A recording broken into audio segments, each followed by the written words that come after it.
Chemical bonding का lecture number 11। तो hybridisation को आज के लेक्चर में कंटिन्यू करेंगे। ठीक है, चलिए स्टार्ट करते हैं आज का लेक्चर। तो आज लेक्चर का पहला डी लगाएंगे जो कि है हमारा ड्रैगोस रूल। ठीक है, ड्रैगोस रूल है, ड्रैगन रूल नहीं, ड्रैगोस रूल। तो क्या कहता है ड्रैगोस रूल? तो देखो फ्रेंड, यदि हम किसी भी मॉलिक्यूल के बॉन्डिंग को एक्सप्लेन करना चाहते हैं, यदि हम किसी भी मॉलिक्यूल के बॉन्डिंग को एक्सप्लेन करना चाहते हैं तो हमें हाइब्रिडेशन की हेल्प लगेगी। लेकिन हम हाइब्रिडेशन की हेल्प से हम किसी भी मॉलिक्यूल के बॉन्डिंग को एक्सप्लेन कर सकते हैं। अभी ड्रैगोस रूल क्या कहता है? ड्रैगोस रूल फ्रेंड हमें ये बताता है कि जरूरी नहीं है, हाँ ध्यान सुनिए, जरूरी नहीं है कि जितने भी मॉलिक्यूल है सारे के सारे मॉलिक्यूल की जो बॉन्डिंग है आप हाइब्रिडाइजेशन से ही एक्सप्लेन करो। हाँ, जरूरी नहीं है कि सारे के सारे जो मॉलिक्यूल है उसके बॉन्डिंग को आप हाइब्रिडेशन से ही एक्सप्लेन करो। कुछ ऐसे भी मॉलिक्यूल्स होते हैं, कुछ ऐसे भी मॉलिक्यूल होते हैं जिनकी बॉन्डिंग को आप जिनमें जिनकी बॉन्डिंग को आप बिना हाइब्रिडेशन के एक्सप्लेन कर सकते हो। कुछ ऐसे भी मॉलिक्यूल्स होते हैं जिसकी बॉन्डिंग को आप बिना हाइब्रिडेशन से एक्सप्लेन कर सकते हो, या ऐसे मॉलिक्यूल में हाइब्रिडेशन नहीं होता, आप ऐसा भी बोल सकते हैं। तो इन्होंने कुछ क्राइटेरियाज बनाया है, जो भी मॉलिक्यूल उन क्राइटेरियाज को पूरा कर देता है, जो भी मॉलिक्यूल उन क्राइटेरियाज को पूरा कर देता है उसमें बॉन्डिंग को एक्सप्लेन करने के लिए फ्रेंड हम हाइब्रिडाइजेशन की हेल्प नहीं लेंगे, बिना हाइब्रिडेशन के ही उसकी बॉन्डिंग को एक्सप्लेन करेंगे। ठीक है, तो क्या इन्होंने क्राइटेरिया बनाया है? तो species which include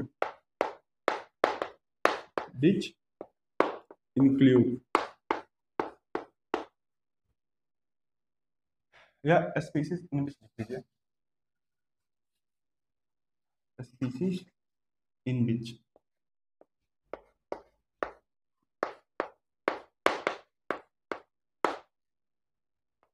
lone pair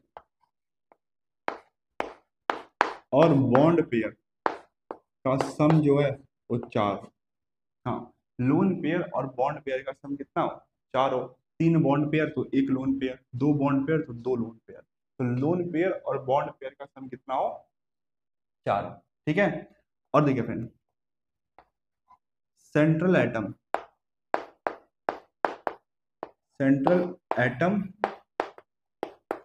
belongs to third period and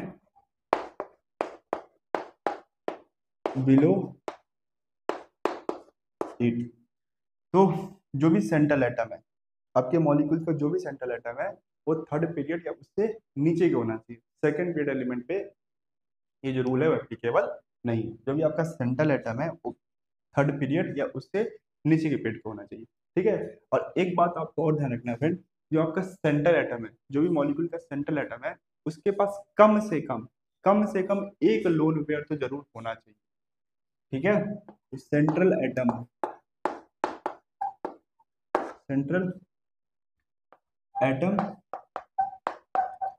contain at least 1 lone pair. ठीक है, central atom contain at least 1 lone pair, central atom का कम से कम एक लोन पेयर होना चाहिए। बताइए, ये दोनों क्राइटेरिया आपको पहले अच्छे समझ में आया कि लोन पेयर और बॉन्ड पेयर का जो सम है वो 4 होना चाहिए। ठीक है, लोन पेयर और बॉन्ड पेयर का सम 4 होना चाहिए। और जो सेंट्रल एटम, जो भी मॉलिक्यूल का सेंट्रल एटम है वो थर्ड पीरियड या उससे नीचे के होने चाहिए, थर्ड पीरियड या उससे नीचे के पीरियड का होना चाहिए। और सेंट्रल एटम के पास कम से कम एक लोन पेयर होना चाहिए। और देखिए, जो आपका सराउंडिंग एटम है, जो आपका सराउंडिंग एटम है उसका इलेक्ट्रोनेगेटिविटी जो है, उसका इलेक्ट्रोनेगेटिविटी जो है फ्रेंड 2.5 या उससे कम होना चाहिए, उससे ज्यादा नहीं होना चाहिए। तो electronegativity of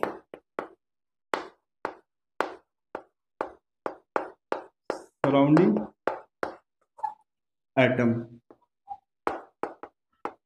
less than equal to 2.5। तो जो इलेक्ट्रोनिगेटिविटी है सराउंडिंग एटम की वो 2.5 या उससे कम होना चाहिए। ये तीनों क्राइटेरिया है। जो भी मॉलिक्यूल इन तीनों क्राइटेरिया को पूरा करेगा, जो भी मॉलिक्यूल इन तीनों क्राइटेरिया को पूरा करेगा, उसमें फ्रेंड हम बिना हाइब्रिडाइजेशन के उसकी बॉन्डिंग को एक्सप्लेन करेंगे। बिना हाइब्रिडेशन के उसकी बॉन्डिंग को एक्सप्लेन करेंगे। ठीक है, चलिए। तो देन जो भी मॉलिक्यूल इन तीनों क्राइटेरिया को पूरा कर देगा, उसके बाद then there is no need to consider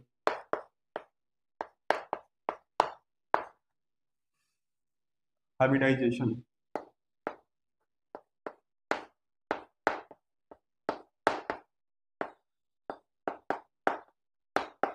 to explain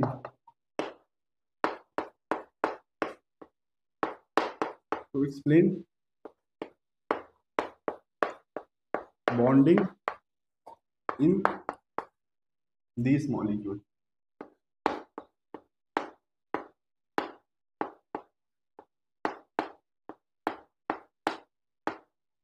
ठीक है, तो जो भी मॉलिक्यूल्स इन क्राइटेरिया को पूरा कर देगा, ऐसे मॉलिक्यूल में हाइब्रिडेशन की कोई भी जरूरत नहीं है बॉन्डिंग को एक्सप्लेन करने के लिए।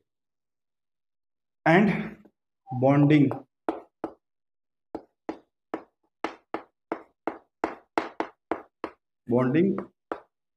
Can be explain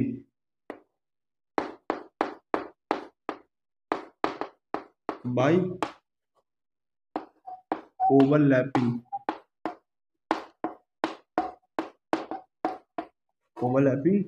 of pure orbitals। Bonding को कैसे एक्सप्लेन कर सकते हैं? Overlapping of pure orbital. हम मानते हैं कि ऐसा स्पीसीज, ऐसे मॉलिक्यूल ये जो इन तीनों क्राइटेरिया को पूरा कर दे, उनमें जो बॉन्डिंग होता है वो हाइब्रिडेशन की हेल्प से नहीं होता है। वहां पे क्या होता है, जो प्योर ऑर्बिटल है वो प्योर ऑर्बिटल क्या करता है, बॉन्डिंग में पार्टिसिपेट करता है या बॉन्ड बनाता है। ठीक है, बताइए, यही है आपका ड्रेगोस रूल। समझ में आ रहा है? तो ऐसे स्पीसीज जिसमें lone pair plus bond pair का नंबर 4 हो, और सेंट्रल एटम जो है थर्ड पीरियड या उससे नीचे के पीरियड से बिलोंग करते हो। जो आपका सेंट्रल एटम है थर्ड पीरियड या उससे नीचे के पीरियड से बिलोंग करता हो, और सेंट्रल एटम के पास कम से कम एक लोन पेयर हो, और जो सराउंडिंग एटम है उसकी इलेक्ट्रोनेगेटिविटी 2.5 से कम होना चाहिए, उसके बराबर होना चाहिए। तो उस केस में जो मॉलिक्यूल में जो भी बॉन्ड हो रहा है, जो भी बॉन्ड्स बन रहा है या मॉलिक्यूल की जो बॉन्डिंग है, उसको हम हाइब्रिडेशन से एक्सप्लेन नहीं करेंगे, प्योर एटॉमिक ऑर्बिटल की ओवरलैपिंग से एक्सप्लेन करेंगे। ठीक है, चलिए अब देखते हैं कि ड्रैगोस रूल कहाँ लगता है। तो जो आपका फ्रेंड ड्रैगोस रूल है वो लगता है ग्रुप 15 और ग्रुप 16 के हाइड्राइड के ऊपर। ये जो रूल है ये कहाँ पे लगता है, ग्रुप 15 और ग्रुप 16 के हाइड्राइड्स के ऊपर। तो ड्रैगोस रूल एप्लीकेबल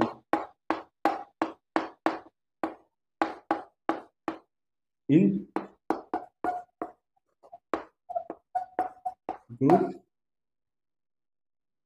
15 एंड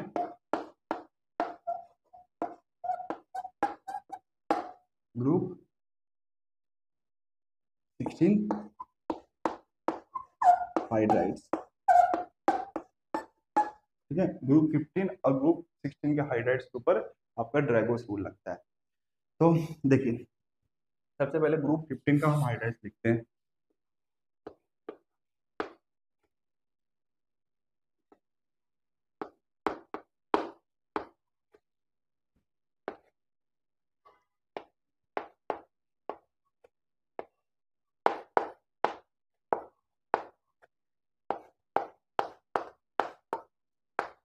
ठीक है, ये ग्रुप 14 के आपके हाइड्राइड्स कैसे याद करते हैं? काशी, काशी गए संत प्रभु, या कुछ स्टूडेंट्स को ऐसे भी याद करते हैं, कहे सीता जी सुनो प्रभु। ये होगा ग्रुप 14। ग्रुप 15 का हाइड्राइड्स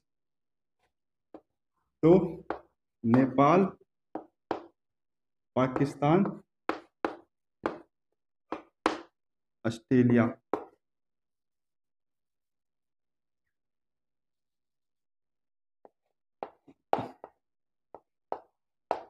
ऑस्ट्रेलिया सब भिखारी।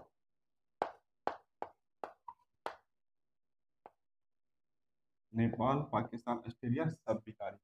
या नई परोशन ऐश्वर्या से भी सुंदर, यहाँ पे एसएन भी होता है, तो नई परोशन ऐश्वर्या से भी सुंदर। ठीक है, समझ में आया? और देखिए ये हो गया आपका ग्रुप 15 और ग्रुप 16 का। तो ओल्ड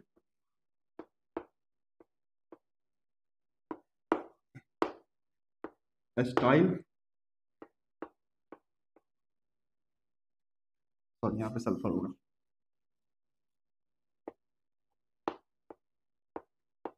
ओल्ड स्टाइल से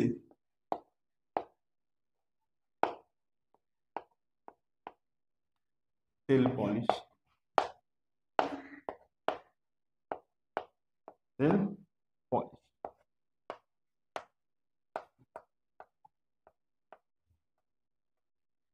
ओल्ड स्टाइल से टेल पॉलिश। ठीक है, तो जो ग्रुप 15 और ग्रुप 16 का जो हाइड्राइड है, ये देखिए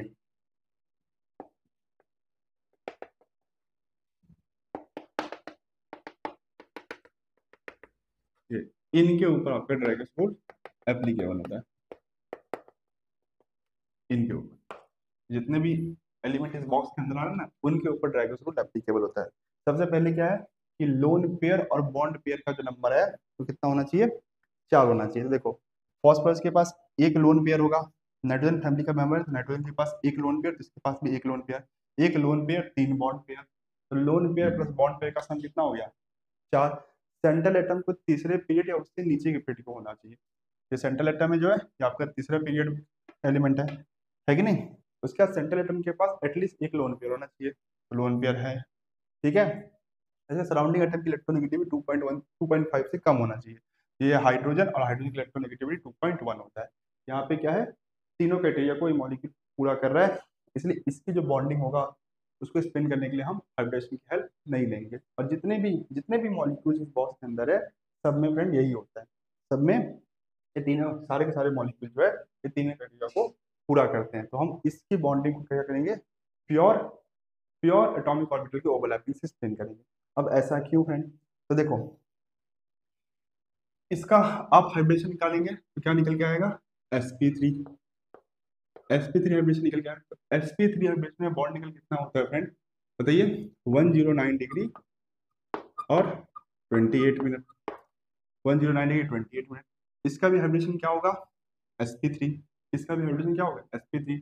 तो sp3 हाइब्रिडेशन में बॉन्ड निकल आना चाहिए 109 डिग्री 28 मिनट, है कि नहीं? बॉन्ड एंगल कितना आना चाहिए, तो 109 डिग्री और 28 मिनट। अब इसका जो बॉन्ड एंगल है फ्रेंड 109 डिग्री और 28 मिनट थोड़ा ज्यादा हो गया। क्यों ज्यादा हो गया उसको भी हमने एक्सप्लेन किया। देखो यहाँ पे जो है एक कार्बन है उसका साइज छोटा है ना, कार्बन जो है उसके पास 2 ही सेल है, उसका साइज छोटा है, तो बॉन्ड को क्या करना पड़ेगा, थोड़ी सी कम जगह पे रहना पड़ेगा। तो इसका साइज रिलेटिवली इससे काफी ज्यादा है, तो बॉन्ड को ज्यादा जगह मिलेगा, तो आराम से फैल के रहेगा। दो दो बॉन्ड जो होता है एक दूसरे से दूर रहना चाहता है, उसको जितना जगह मिलता है उतना दूर जाना चाहता है। क्यों? क्योंकि दो बॉन्ड के बीच में होता है रिपल्शन, बॉन्ड पेयर रिपल्शन। तो यहाँ पे तो बॉन्ड की मजबूरी है, ठीक है ना, यहाँ पे बॉन्ड की मजबूरी है, कम ही जगह मिल रहा है, तो यहाँ पे क्या है बॉन्ड को फैलने का जगह मिल रहा है, तो बॉन्ड और फैल जाता है। तो बॉन्ड एंगल जो है 109 डिग्री 28 से ज्यादा हो जाता है। यहाँ पे और उसको जगह मिलता है तो और फैल जाता है। तो हम जैसे जैसे नीचे से जाते हैं हम देखते हैं फ्रेंड बॉन्ड एंगल जो है वो 109 डिग्री 28 से थोड़ा थोड़ा बढ़ते जाता है। हम यहाँ पे भी यही एक्सेप्ट कर रहे थे। इसका बॉन्ड एंगल कितना होता है, तो इसका भी हाइब्रिडेशन होता है फ्रेंड sp3,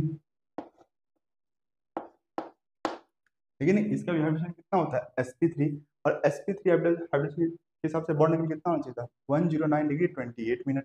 तो क्या इसका बॉन्ड एंगल 109 डिग्री 28 मिनट होगा? नहीं, हमने डिस्कस किया था हाइब्रिडेशन में, इसका बॉन्ड एंगल कितना होता है, 107 होता है। क्यों बताइए, लोन पेयर का क्या होता है, बॉन्ड जो होता है थोड़ा अंदर की तरफ दब जाते हैं, तो इसका बॉन्ड एंगल जो होता है 107 डिग्री। इसके पास क्या है, एक लोन पेयर है और 3 बॉन्ड पेयर है, तो बॉन्ड एंगल 107 डिग्री। अब ये जो है फॉस्फोरस, उसका साइज बड़ा होता है, लेकिन फॉस्फोरस का साइज जो होता है रिलेटिवली नाइट्रोजन से बड़ा होता है, और इसके पास भी कितना है, एक लोन पेयर और 3 बॉन्ड पेयर है, तो इसका बॉन्ड एंगल फ्रेंड 107 डिग्री से ज्यादा होना चाहिए। अब इसका भी हाइब्रिडेशन sp3 है, यहाँ पे फॉस्फोरस का हाइब्रिडेशन भी sp3 है, और जो फॉस्फोरस का साइज जो है रिलेटिवली ज्यादा है नाइट्रोजन से, तो यहाँ पे लोन पेयर और बॉन्ड पेयर को थोड़ा ज्यादा जगह मिलेगा फैलने के लिए, इनको फैलना चाहिए था, और बॉन्ड एंगल जो है 107 डिग्री से ज्यादा आना चाहिए था। पर हमें यहाँ पे देखने को मिला कि इसका बॉन्ड एंगल जो फ्रेंड वो 92 डिग्री हो गया, और इसका बॉन्ड एंगल जो है वो 91 डिग्री हो गया। इसका भी बनना चाहिए था, क्योंकि इस केस में बॉन्ड एंगल कितना होता है, 104 डिग्री और 50 मिनट, याद है आपको, 104 डिग्री और 50 मिनट। यदि इसका बॉन्ड एंगल फ्रेंड 104 डिग्री और 50 मिनट है, तो इसका बॉन्ड एंगल तो बनना चाहिए था, तो इसका यदि 107 है तो इसका बनना चाहिए था, क्योंकि रिलेटिवली जो फॉस्फोरस होता है वो बड़ा होता है नाइट्रोजन से, तो ये जो 3 बॉन्ड है, ये लोन लोन पेयर जो इसको ज्यादा जगह मिलेगा फैलने के लिए, तो इसका बॉन्ड एंगल जो है ज्यादा होना चाहिए इससे। सिमिलरली यहाँ पे भी देखो, इसका जो साइज होता है फ्रेंड रिलेटिवली इससे काफी बड़ा होता है, तो इसको यहाँ पे जो 2 लोन पेयर है और 2 बॉन्ड पेयर है, वो काफी जगह मिलेगा फैलने के लिए, आराम से फैल सकते थे और अपने बॉन्ड एंगल को बढ़ा सकते थे। और यहाँ पे बॉन्ड एंगल बढ़ने के बजाय देखो ना फ्रेंड, बॉन्ड एंगल तो कम होते जा रहा है, बॉन्ड एंगल जो है कम कम हो रहा है। तो इसको एक्सप्लेन करता है आपका ड्रैगोस रूल। ड्रैगोस रूल क्या बोलता है कि जो आपने ये बॉन्ड एंगल निकाला है 107 डिग्री, 104 डिग्री, 50 मिनट, ये तो आपने हाइब्रिडेशन से निकाला है ना, पर यहाँ पे जो फ्रेंड ये मॉलिक्यूल है, इनमें क्या होता है, हाइब्रिडेशन होता ही नहीं है, इनमें हाइब्रिडेशन होता ही नहीं है, क्योंकि ये तीनों को तीनों जो क्राइटेरिया लिखा हुआ है यहाँ पे, ये तीनों क्राइटेरिया को ये मॉलिक्यूल्स पूरा कर रहे हैं, तो इनमें क्या होता है, ऑर्बिटल की इंटरमिक्सिंग होती नहीं है। यहाँ पे जो प्योर यहाँ पे जो प्योर ऑर्बिटल है फ्रेंड, यहाँ पे जो प्योर ऑर्बिटल है वो क्या करते हैं, ओवरलैप करते हैं, यहाँ पे प्योर ऑर्बिटल ओवरलैप करके बॉन्ड बनाते हैं, यहाँ पे प्योर ऑर्बिटल जो है वो ओवरलैप करके क्या करते हैं, बॉन्ड बनाते हैं। अब इसका बॉन्ड एंगल 92 क्यों आ रहा है, इसका बॉन्ड एंगल 91 क्यों आ रहा है, उसको भी इसने एक्सप्लेन किया। ठीक है, चलिए इसको मिटा दूं। देखो फ्रेंड यहाँ पे क्या हो रहा है, जो प्योर ऑर्बिटल जो आपका प्योर ऑर्बिटल है वो ओवरलैप करके बॉन्ड बना रहा है। तो देखो फॉस्फरस के पास क्या होगा, 3 प्योर पी ऑर्बिटल होंगे, 1, 2 और ये आपका तीसरा। तो फॉस्फरस ने क्या किया होगा, अपने तीनों पी ऑर्बिटल के जो तीनों प्योर पी ऑर्बिटल है उसके ओवरलैपिंग से बॉन्ड बनाया होगा। ये जो सल्फर है इसने भी क्या किया होगा, अपने प्योर पी ऑर्बिटल के ओवरलैपिंग से बॉन्ड बनाया होगा। और जो पी ऑर्बिटल होते हैं फ्रेंड एक दूसरे के परपेंडिकुलर होते हैं, है कि नहीं, पी ऑर्बिटल के बीच में एंगल कितना होता है, 90 होता है, इसका एंगल 90, यहाँ से एंगल 90, यहाँ से एंगल 90। जो पी ऑर्बिटल होता है उनके बीच में बॉन्ड एंगल कितना होता है फ्रेंड, 90 होता है। जो पी ऑर्बिटल होते हैं तीनों के तीनों पी ऑर्बिटल एक दूसरे के परपेंडिकुलर होते हैं, और क्योंकि ये बॉन्ड जो है वो प्योर पी ऑर्बिटल से बना है, क्योंकि ये बॉन्ड जो है प्योर पी ऑर्बिटल से बना हुआ है, इसलिए इनका जो बॉन्ड एंगल है वो 90 डिग्री के आसपास आ रहा है। एग्जैक्ट 90 क्यों नहीं आ रहा है, थोड़ा बहुत रिपल्शन होगा ना, रिपल्शन के कारण थोड़ा बॉन्ड इधर आ जाएगा, ये इधर आ जाएगा, इसलिए 91 92 आ रहा है।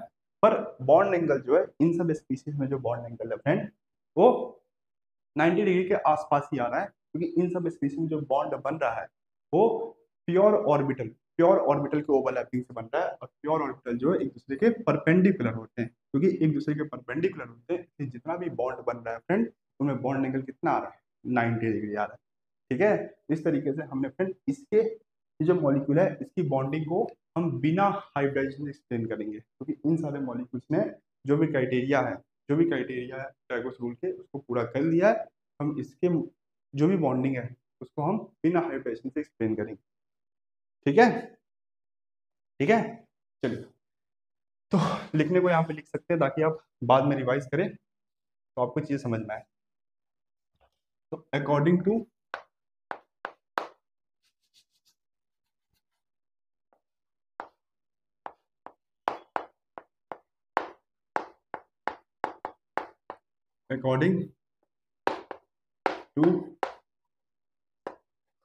Dragos rule.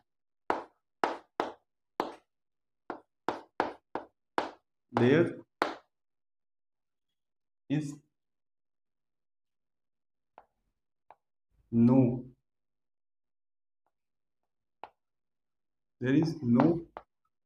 hybridization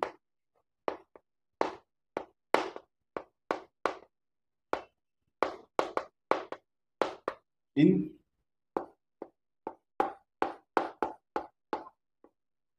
these species, and hence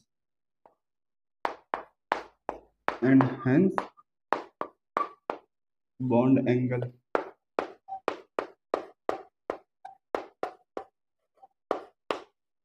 is close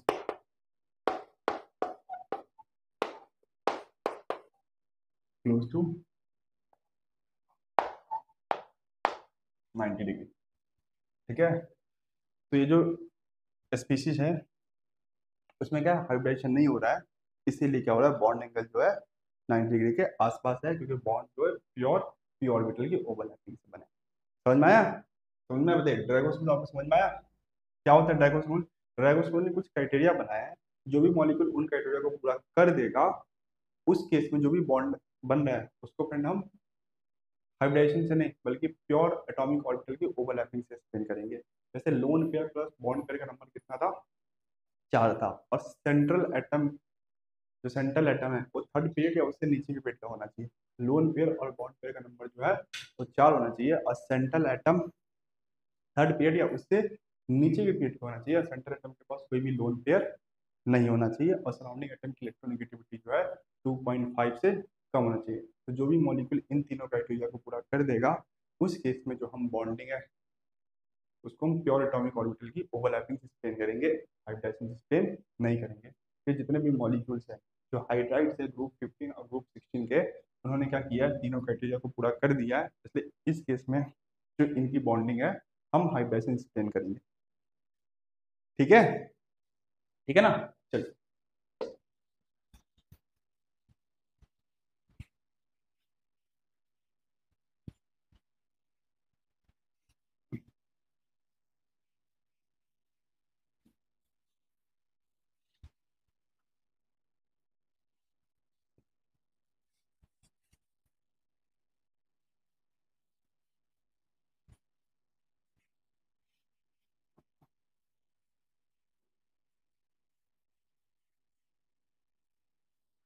चलिए इसके बाद करेंगे हम एक और रूल, जो कि है फ्रेंड हमारा बेंट रूल। काफी आसान आसान रूल है, ड्रैगोस रूल, बेंट रूल।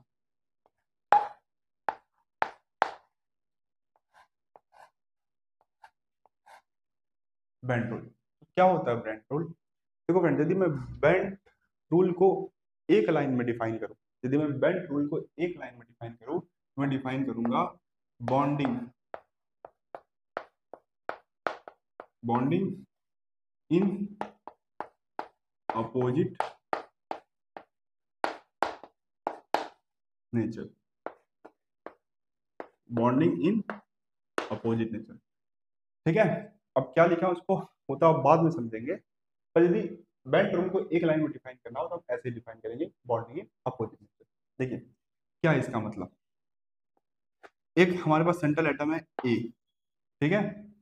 चलिए इसके पहले बताइए फ्रेंड, जो इलेक्ट्रोनिगेटिविटी होता है, जो भी आपका इलेक्ट्रोनिगेटिविटी होता है, ये डायरेक्टली प्रोपोर्शनल होता है परसेंटेज एस करेक्टर के। ये आपको पता है, जो आपका इलेक्ट्रोनिगेटिविटी होता है डायरेक्टली प्रोपोर्शनल होता है परसेंटेज एस करेक्टर के। इसको हमने पिछले लेक्चर में पढ़ा था, याद है आपको? तो अब हमारे पास क्या है, एक सेंट्रल एटम है। अब सेंट्रल एटम के पास फ्रेंड दो ऑर्बिटल, एक और ये आपका दो ऑर्बिटल। ठीक है, अब देखिए ये जो सेंट्रल एटम है फ्रेंड, सेंट्रल एटम इसका दो ऑर्बिटल है। जो ये वाला ऑर्बिटल है, इसका परसेंटेज एस करेक्टर जो है, परसेंटेज एस करेक्टर जो है वो ज्यादा है। ठीक है, ये जो ऑर्बिटल है इसका परसेंटेज एस करेक्टर जो है वो ज्यादा है। यदि परसेंटेज एस करेक्टर ज्यादा है तो क्या होगा, इलेक्ट्रोनिगेटिविटी ज्यादा होगा। जो परसेंटेज एस करेक्टर है ज्यादा हो तो इलेक्ट्रोनेगेटिविटी भी ज्यादा होगा। साफ साफ दिख रहा है, इलेक्ट्रोनेगेटिविटी टाइप का प्रश्न होता है परसेंटेज एस करेक्टर के। और देखिए ये वाला जो ऑर्बिटल है फ्रेंड, उसका जो परसेंटेज एस करेक्टर है वो कम है, तो इलेक्ट्रोनेगेटिविटी भी क्या होगा, कम होगा। ठीक है, इसका परसेंटेज एस करेक्टर ज्यादा तो इलेक्ट्रोनेगेटिविटी भी कम होगा। अब दोनों ऑर्बिटल की हेल्प से इस सेंट्रल एटम को बॉन्ड बनाना है, और दो एटम है इसके पास, एक है फ्लोरीन और दूसरा है इसके पास एच। तो इन दोनों एटम के साथ इसको बॉन्ड बनाना है। बताइए फ्रेंड कौन किसके साथ बॉन्ड बनाए। हाँ, क्या लिखा है, बॉन्डिंग इन अपोजिट नेचर। इन दोनों में से ज्यादा इलेक्ट्रोनेगेटिव कौन है, फ्लोरीन। इलेक्ट्रोनेगेटिविटी का आपको ऑर्डर पता है ना, जो इलेक्ट्रोनेगेटिविटी का जो ऑर्डर होता है फ्रेंड, इसको हम याद करते हैं फोन कॉल, फोन कॉल। तो फ्लोरीन की इलेक्ट्रोनेगेटिविटी, फ्लोरीन की जो इलेक्ट्रोनेगेटिविटी होती है वो पूरे पीरियोडिक टेबल सबसे ज्यादा होती है। तो ये मोर इलेक्ट्रोनेगेटिव एटम है वो किसके साथ बॉन्ड बनाएगा, लेस इलेक्ट्रोनेगेटिव ऑर्बिटल के साथ। तो ये इसके साथ बॉन्ड बनाएगा और ये इसके साथ बॉन्ड बनाएगा। समझ में आ रहा है, ये ज्यादा इलेक्ट्रोनेगेटिव है तो इसके साथ लेस इलेक्ट्रोनेगेटिव एटम बॉन्ड बनाएगा, और ये मोर इलेक्ट्रोनेगेटिव, सॉरी हाँ ये ज्यादा इलेक्ट्रोनेगेटिव एटम है तो इसके साथ लेस इलेक्ट्रोनेगेटिव एटम बॉन्ड बनाएगा, और ये लेस इलेक्ट्रोनेगेटिव ऑर्बिटल है इसके साथ मोर इलेक्ट्रोनेगेटिव एटम बॉन्ड बनाएगा। यही कहता है आपका बेंट रूल। समझ में आ रहा है, बताइए समझ में आ रहा है, समझ में आ रहा है। हाँ तो यही है Bent rule. According to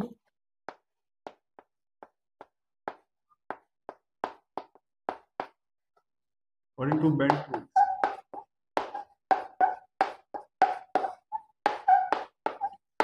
central atom, central atom bonded to different surrounding atom,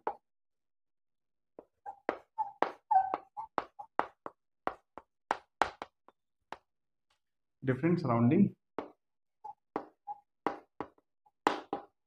then the orbital, the orbital which have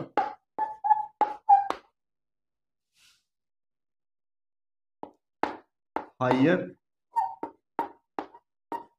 percentage as character will be, will bond to orbitals, will be bond to less electronegative atom and vice versa, and vice versa। ठीक है, vice versa।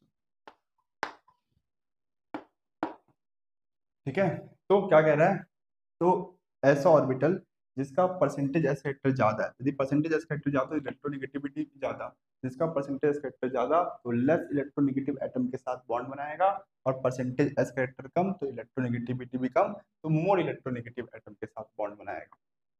ठीक है, ठीक है ना, यही आपका bent rule. Bent rule कहता है कि यदि एक एटम के पास अलग अलग, यदि एक एटम अलग अलग टाइप का बॉन्ड बना रहा है तो जो उसका ऑर्बिटल है तो उसमें अलग अलग टाइप का ऑर्बिटल होगा। यदि अलग अलग टाइप का ऑर्बिटल है मतलब क्या है कि किसी ऑर्बिटल का इलेक्ट्रोनेगेटिविटी ज्यादा होगा, किसी ऑर्बिटल का इलेक्ट्रोनेगेटिविटी कम होगा, या हम परसेंटेज एस फैक्टर के टर्म में ही बोल सकते हैं कि जिस ऑर्बिटल का परसेंटेज एस फैक्टर ज्यादा होगा वो ऐसे एटम के साथ बॉन्ड बनाएगा जिसकी इलेक्ट्रोनेगेटिविटी कम हो, और जिसका परसेंटेज एस फैक्टर कम होगा वो ऐसे एटम के साथ बॉन्ड बनाएगा जिसका इलेक्ट्रोनेगेटिविटी ज्यादा हो। ठीक है, ठीक है ना, चलिए इतना समझ में आया। अब बेंट रूल को फ्रेंड हम एक तरीके से और बता सकते हैं।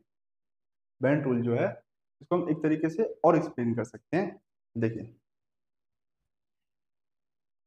जैसे आपका मीथेन है, तो मीथेन के पास 4 बॉन्ड है, ठीक है, मीथेन के पास 4 बॉन्ड है। और यहाँ पे बताइए परसेंटेज एस करेक्टर, इन चारों बॉन्ड का जो परसेंटेज एस करेक्टर होगा कितना होगा, 25 होगा। क्यों? क्योंकि ये sp3 हाइब्रिडेशन है। इस केस में इसका जो हाइब्रिडेशन है वो क्या है, sp3 हाइब्रिडेशन है। तो sp3 हाइब्रिडेशन में परसेंटेज एस करेक्टर कितना होता है, 25%। तो इस बॉन्ड का परसेंटेज एस करेक्टर 25%, इस बॉन्ड का परसेंटेज एस करेक्टर 25%, इस बॉन्ड का परसेंटेज एस करेक्टर 25%, और इस बॉन्ड का भी परसेंटेज एस करेक्टर जो होगा फ्रेंड वो कितना होगा, 25% होगा।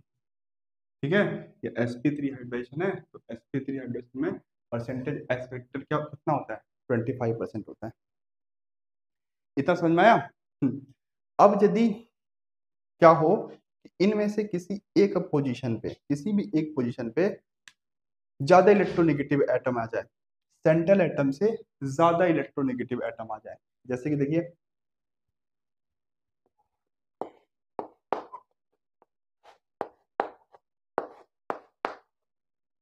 यहाँ पे फ्लोरीन आ जाए, ठीक है।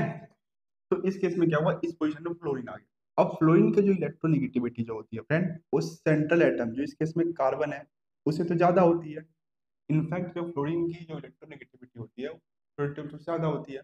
अब इसकी इलेक्ट्रोनेगेटिविटी सबसे ज्यादा है, तो ये क्या करेगा, इस बॉन्ड का परसेंटेज एस करेक्टर जो है डिक्रीज करेगा, इस बॉन्ड का परसेंटेज एस करेक्टर जो है डिक्रीज करेगा। यदि सराउंडिंग एटम लेस इलेक्ट्रोनेगेटिव है, देखिए फ्रेंड, जब सराउंडिंग एटम लेस इलेक्ट्रोनेगेटिव है तो बॉन्ड या ऑर्बिटल का परसेंटेज एस करेक्टर इंक्रीज करेगा, और सराउंडिंग एटम यदि मोर इलेक्ट्रोनेगेटिव है, ध्यान से सुनना, सराउंडिंग एटम यदि मोर इलेक्ट्रोनेगेटिव है तो उस बॉन्ड का क्या करेगा, परसेंटेज एस करेक्टर डिक्रीज करेगा। तो पहले कितना था, जब यहाँ पे लेस इलेक्ट्रोनेगेटिव एटम था तो 25 था, कितना था, 25% था ना। अब मानते हैं कि अभी हो जाए 22%, 22%। इसने क्या किया, परसेंटेज एस करेक्टर को डिक्रीज किया है, डिक्रीज किया है, 3% डिक्रीज कर दिया है। और डिक्रीज करके क्या करेगा, इस मॉलिक्यूल के अंदर ही तो कहीं ना कहीं परसेंटेज एस करेक्टर बढ़ाएगा ना। अब इसका डिक्रीज कर दिया है तो इन तीनों का क्या होगा, इंक्रीज हो जाएगा। इसका 26% हो जाएगा, इसका भी कितना हो जाएगा, 26% हो जाएगा, और 26% हो जाएगा। अब परसेंटेज एस करेक्टर एक बॉन्ड का कम हो गया है, पर जो कम हो गया परसेंटेज एस करेक्टर वो तो मॉलिक्यूल में ही रहेगा ना, तो एस ऑर्बिटल है वो तो रहेगा ही मॉलिक्यूल में ही ना, थोड़ा इधर शिफ्ट हो जाएगा, तो मॉलिक्यूल से तो एस ऑर्बिटल गायब तो नहीं हो जाएगा। तो इसने क्या किया, इस बॉन्ड का परसेंटेज एस करेक्टर डिक्रीज कर दिया, और इन तीनों बॉन्ड का परसेंटेज एस करेक्टर जो है इंक्रीज कर दिया है। तो अब देखना फ्रेंड, यदि सराउंडिंग एटम की इलेक्ट्रोनेगेटिविटी कम, तो परसेंटेज एस करेक्टर को डिक्रीज कर रहा है, 25 से कितना कर दिया, 22 कर दिया। और यदि सराउंडिंग एटम की इलेक्ट्रोनेगेटिविटी कम, यदि सराउंडिंग एटम की इलेक्ट्रोनेगेटिविटी कम, यहाँ पे सराउंडिंग एटम की इलेक्ट्रोनेगेटिविटी कम है, सेंट्रल एटम यहाँ पे कार्बन है, इसका 2 पॉइंट कितना होता है, 5 होता है, इसका 2.1। तो यहाँ पे सराउंडिंग एटम की इलेक्ट्रोनेगेटिविटी कम, तो उसने क्या किया, परसेंटेज स्पेक्ट्रम को बढ़ा दिया। तो सराउंडिंग एटम की इलेक्ट्रोनेगेटिविटी यदि ज्यादा है तो परसेंटेज स्पेक्ट्रम को क्या करता है, कम करता है। और यदि सराउंडिंग एटम की इलेक्ट्रोनेगेटिविटी कम है तो परसेंटेज स्पेक्ट्रम क्या करता है, बढ़ा देता है। ये भी आपका बेंड रूल है, बेंड रूल को ऐसे भी आप एक्सप्लेन कर सकते हैं। समझ में आ रहा है, समझ में आ नहीं, समझ आ बताइए। तो मिटा दो इसको।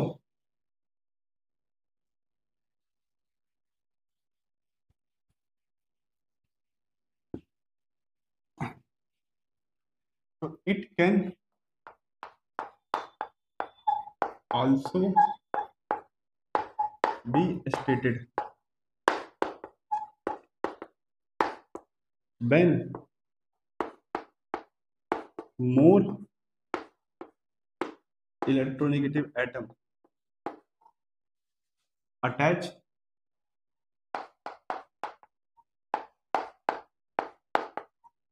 To central atom,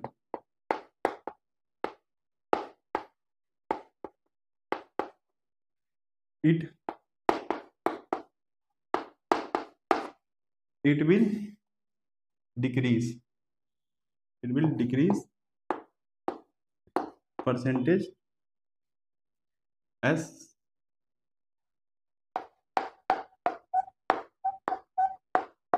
characters of bond and orbitals.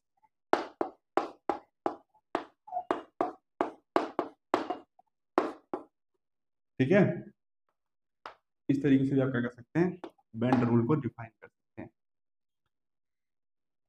ठीक है, ठीक है ना। तो जो सराउंडिंग एटम की इलेक्ट्रोनेगेटिविटी ज्यादा तो परसेंटेज एस फैक्टर को डिक्रीज करेगा, और सराउंडिंग एटम की इलेक्ट्रोनेगेटिविटी कम तो परसेंटेज एस फैक्टर को बढ़ा देगा।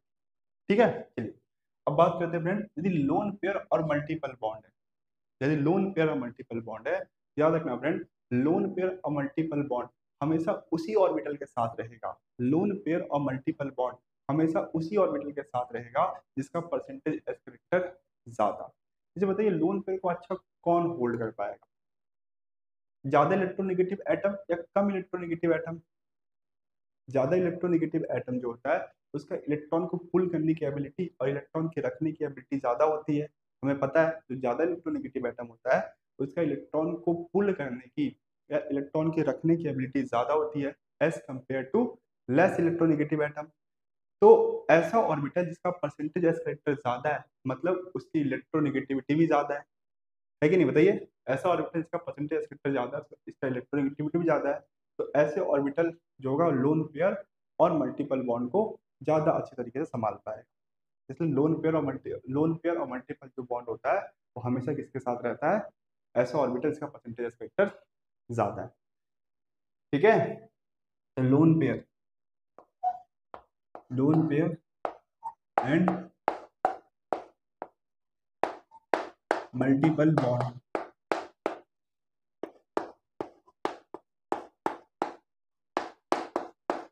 will always be present with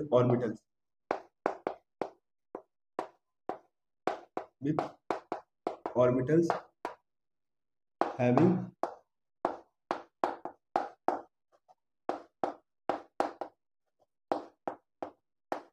higher percentages factors।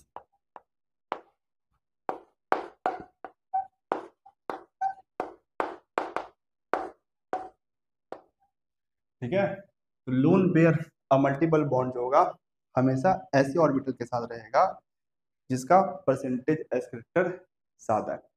ठीक है, जिसका परसेंटेज एस फैक्टर ज्यादा। बताइए समझ में आपको बेंट रूल? तो बेंट रूल को फ्रेंड हम दो तरीके से बता सकते हैं।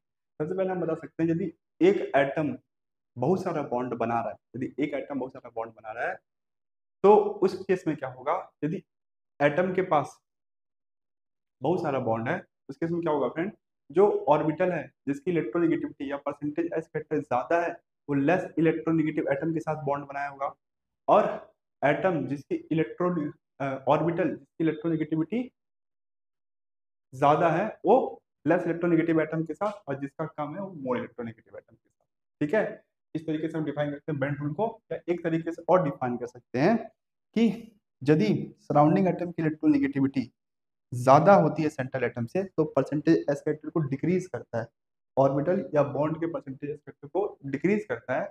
और वही यदि सराउंडिंग एटम की इलेक्ट्रोनेगेटिविटी सेंट्रल एटम से ज्यादा है तो वो ऑर्बिटल या बॉन्ड के परसेंटेज एस फैक्टर को इंक्रीज कर देता है। यहाँ पे दिख रहा है ना आपको, इंक्रीज होते हैं, और यहाँ पे आपको डिक्रीज होते हुए दिखाई दे रहे हैं। ठीक है, ठीक है ना। बताइए समझ में आया बेंट रूल? समझ में आया बेंट रूल? चलिए अब इसका एप्लीकेशन देखते हैं, इसका यूज क्या है, एप्लीकेशन क्या है।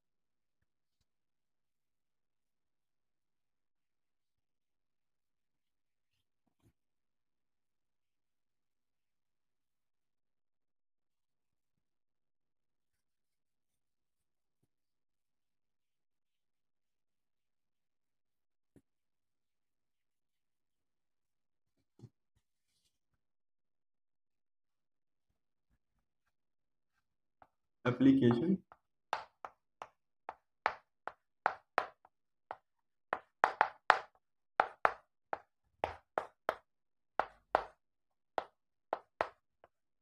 Bent rule.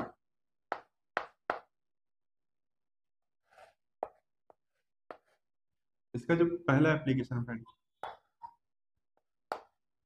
Determination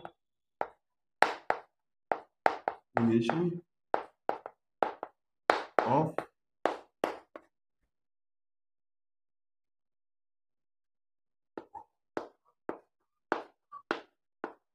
correct structure.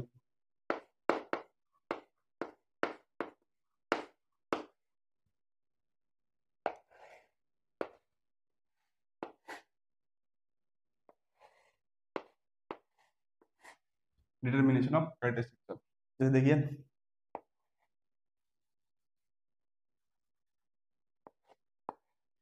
PCl3F2 और PCl2Cl3,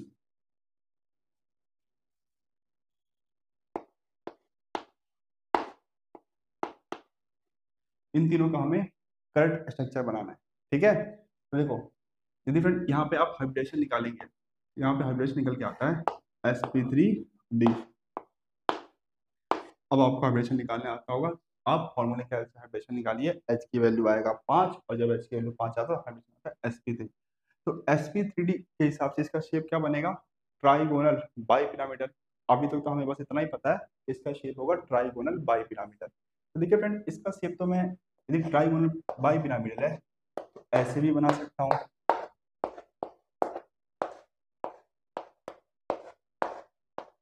और देखिए इसके शेप को मैं ऐसे भी बना सकता हूँ।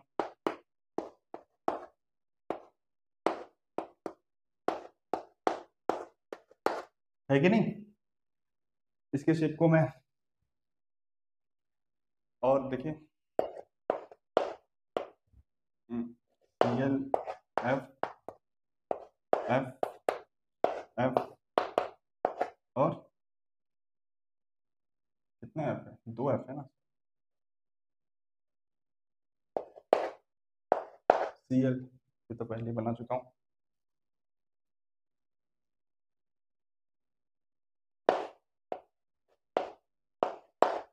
इसके शेप को मैं ऐसे बना सकता हूँ, तो इसका मैं काफी सारी शेप बना सकता हूँ ना, जिसमें देखो हर किसी में शेप यही होगा फ्रेंड, ट्राइगोनल बाई पिरामिडल। हर किसी का जो शेप होगा वो क्या होगा, ट्राइगोनल बाई पिरामिडल ही होगा। बस ये जो एटम की पोजीशन है वो चेंज हो रहा होगा। और हाइब्रिडेशन के हिसाब से फ्रेंड हर एक शेप जो है वो सही है, क्योंकि हाइब्रिडेशन तो हमें यही बताता है कि sp3d में जो होता है वो शेप क्या होता है, वो क्या शेप होता है, ट्राइगोनल बाई पिरामिडल। ये भी आपका ट्राइगोनल बाई पिरामिडल है, ट्राइगोनल बाई पिरामिडल है, ट्राइगोनल बाई पिरामिडल। तो कौन सा स्ट्रक्चर सही है, तो इसको एक्सप्लेन करता है आपका बेंड रूल। बेंड रूल की हेल्प से क्या कर सकते हैं, इसके एक्चुअल शेप को बता सकते हैं।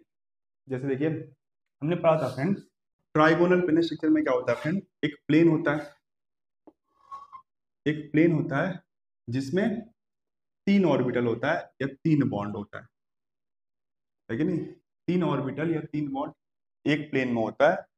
और ये जो प्लेन में ऑर्बिटल है वो sp2 से बनते हैं, ठीक है नहीं, जो प्लेन में ऑर्बिटल है वो किससे बनते हैं, sp2 से। मतलब एक ऑर्बिटल जो होता है वो s से बनता है और 2 ऑर्बिटल जो होता है वो p से बनता है। और जो 2 ऑर्बिटल होता है या 2 बॉन्ड जो होता है फ्रेंड इस प्लेन के परपेंडिकुलर होता है, ठीक है नहीं। जो 2 ऑर्बिटल या 2 बॉन्ड जो होता है इस प्लेन के परपेंडिकुलर होता है, जो कि जेड डायरेक्शन में होता है। तो ये बनता है आपका pz से और ये आपका बनता है dz स्क्वायर से। तो ये कुछ याद है, तो इस प्लेन में जो भी ऑर्बिटल है, 3 ऑर्बिटल है इस प्लेन में, तो एक ऑर्बिटल जो बनता है वो s से बनता है और जो दो ऑर्बिटल होता है वो किससे बनता है, वो p से बनता है। और ये आपका pz और ये dz से। तो फ्रेंड जो s ऑर्बिटल है, जो आपका s ऑर्बिटल है सिर्फ और सिर्फ इसी प्लेन में है, दिखा ना आपको। ये जो इस प्लेन के परपेंडिकुलर ऑर्बिटल है वो तो s से नहीं बना हुआ है, जो आपका s ऑर्बिटल है सिर्फ और सिर्फ इसी प्लेन में। तो जो s कैरेक्टर, जो परसेंटेज s कैरेक्टर होगा वो इस प्लेन में ज्यादा होगा इसके कंपैरिजन में, लेकिन जो परसेंटेज एस करेक्टर होगा इस प्लेन में ज्यादा होगा। या आप ऐसा बोल सकते हैं कि इस प्लेन में जो ऑर्बिटल है, इस प्लेन में जो ऑर्बिटल है उनका परसेंटेज एस करेक्टर ज्यादा होगा इन दोनों ऑर्बिटल से, क्योंकि जो एस ऑर्बिटल है इसी प्लेन में है कि नहीं। तो इसका मतलब क्या है कि इस प्लेन में जो ऑर्बिटल है इस प्लेन में जो ऑर्बिटल है यदि उसका परसेंटेज एस करेक्टर ज्यादा है इन दोनों ऑर्बिटल से, तो क्या मैं ऐसा नहीं बोल सकता हूँ फ्रेंड जो एक प्लेन में 3 ऑर्बिटल है उसकी इलेक्ट्रोनेगेटिविटी भी ज्यादा होगी इन दोनों ऑर्बिटल से? बोल सकता हूँ ना। जो प्लेन में 3 ऑर्बिटल है उनकी इलेक्ट्रोनेगेटिविटी ज्यादा होगी इन दोनों ऑर्बिटल से। यदि इनकी इलेक्ट्रोनेगेटिविटी ज्यादा है, जो प्लेन में जो ऑर्बिटल्स है उनकी इलेक्ट्रोनेगेटिविटी ज्यादा है इन परपेंडिकुलर ऑर्बिटल से, तो बताइए फ्रेंड ये जो ऑर्बिटल है कौन से एटम से बॉन्ड बनाएंगे?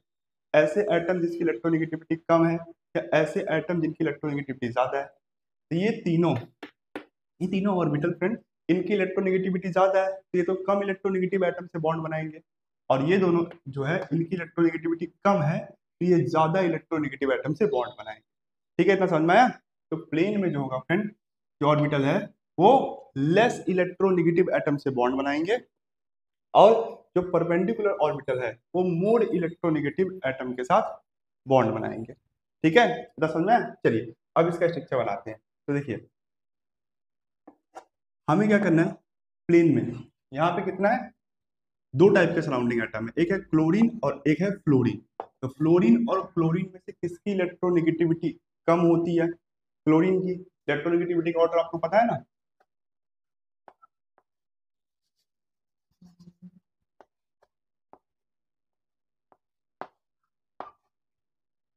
इलेक्ट्रोनेगेटिविटी का जो ऑर्डर होता है उसमें फ्लोरीन सबसे आगे होता है।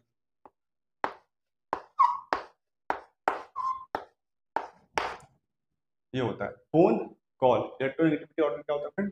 Phone call. तो फ्लोरीन की इलेक्ट्रोनेगेटिविटी सबसे ज्यादा होती है, या फ्लोरीन की इलेक्ट्रोनेगेटिविटी जो है क्लोरीन से ज्यादा है, मतलब क्लोरीन की इलेक्ट्रोनेगेटिविटी कम है कि नहीं?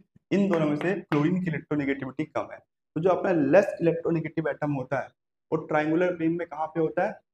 वो इस प्लेन में जो ऑर्बिटल है उसके साथ बॉन्ड बनाता है। तो यहाँ पे क्लोरीन होगा, यहाँ पे क्लोरीन होगा, और यहाँ पे क्लोरीन होगा। समझ में आ रहा है? इन तीनों पोजीशन पे क्या होगा? क्लोरीन होगा, कि ये जो प्लेन वाले ऑर्बिटल है वो लेस इलेक्ट्रोनेगेटिव एटम के साथ बॉन्ड बनाते हैं, और यहाँ पे आपका फ्लोरीन होगा और यहाँ पे आपका फ्लोरीन होगा। जो परपेंडिकुलर ऑर्बिटल है वो मोर इलेक्ट्रोनेगेटिव एटम के साथ बॉन्ड बनाते हैं। समझे? ये हो गया इसका करेक्ट स्ट्रक्चर। ये सब गलत होगा। यहाँ पे देखिए जो मोर इलेक्ट्रोनेगेटिव एटम है उसने क्या किया है, मोर इलेक्ट्रोनेगेटिव एटम ने जो प्लेन में ऑर्बिटल इसके साथ बॉन्ड बनाया नहीं, मोर इलेक्ट्रोनेगेटिव एटम जो है परपेंडिकुलर ऑर्बिटल इसके साथ बॉन्ड बनाएगा। यहाँ पे भी देखिए जो मोर इलेक्ट्रोनेगेटिव एटम है वो प्लेन के, नहीं ये तो सही है, ये गलत है ना। मोर इलेक्ट्रोनेगेटिव एटम ने क्या किया है, जो प्लेन में ऑर्बिटल है उसके साथ बॉन्ड बनाया, ये भी गलत हो जाएगा। ये सही स्ट्रक्चर है। लेस इलेक्ट्रोनेगेटिव एटम ने क्या किया है, जो प्लेन में ऑर्बिटल है उसके साथ बॉन्ड बनाया है, और मोर इलेक्ट्रोनेगेटिव एटम ने परपेंडिकुलर ऑर्बिटल के साथ बॉन्ड बनाया। ये आपका सही स्ट्रक्चर होगा। ठीक है, तो ये इसका करेक्ट स्ट्रक्चर होगा। तो हम बेल्ट रूल के हेल्प से क्या कर सकते हैं, एक करेक्ट स्ट्रक्चर बना सकते हैं, जबकि हाइब्रिडेशन के हिसाब से या VSE PRT के हिसाब से हम क्या कर सकते थे, इस मॉलिक्यूल के बारे में हम इतना ही बता सकते थे कि इसका जो शेप है वो ट्राइंगुलर प्लेनर होगा। तो सारे के सारे शेप ट्राइंगुलर प्लेनर थे। तो VSE PRT के हिसाब से सारे के सारे शेप सही थे। यदि आप बेल्ट रूल लगाएंगे ये शेप जो है सही हो जाएगा, बाकी ये दोनों शेप जो है गलत हो जाएगा। ठीक है, समझ में आया? चलिए इसका बताइए, मिटा दो इसको।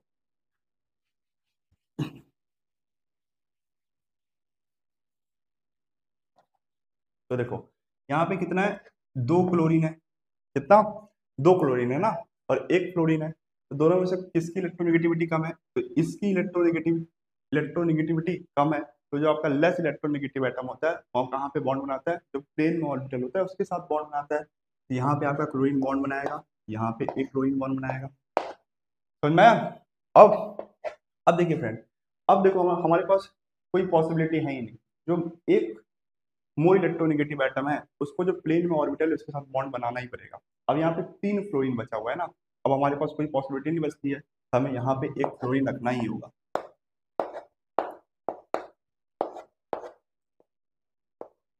अब बोलेंगे सर यहाँ पे तो मोर इलेक्ट्रोनेगेटिव एटम ने जो प्लेन में ऑर्बिटल है उसके साथ बॉन्ड बना लिया, तो अब क्या करें फ्रेंड, हमारे पास कोई पॉसिबिलिटी है ही नहीं ना। हम 2 ही फ्लोरीन को कहाँ पे रख सकते हैं, परपेंडिकुलर ऑर्बिटल में रख सकते हैं। एक फ्लोरीन को तो हमें इक्वल पोजीशन पर रखना ही होगा। यही इसका करेक्ट स्ट्रक्चर होगा।